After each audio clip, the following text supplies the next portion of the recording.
How to download Robinhood app on your iPhone. If you want to download Robinhood app on iOS, please follow the instructions in this video. First, open App Store.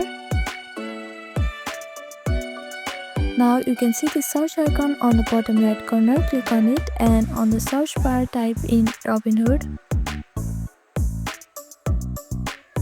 Scroll down a little bit until you see this logo. Click on it. This is the official app of Robinhood. Here you can see this Get option. Click on Get.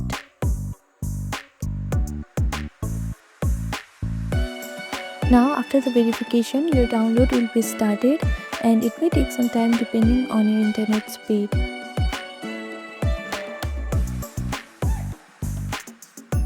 After your download is completed, you can see open option like this. Click on open button to use Robinhood app on your iPhone. So following the simple and easy step, you can now easily download Robinhood app on your phone.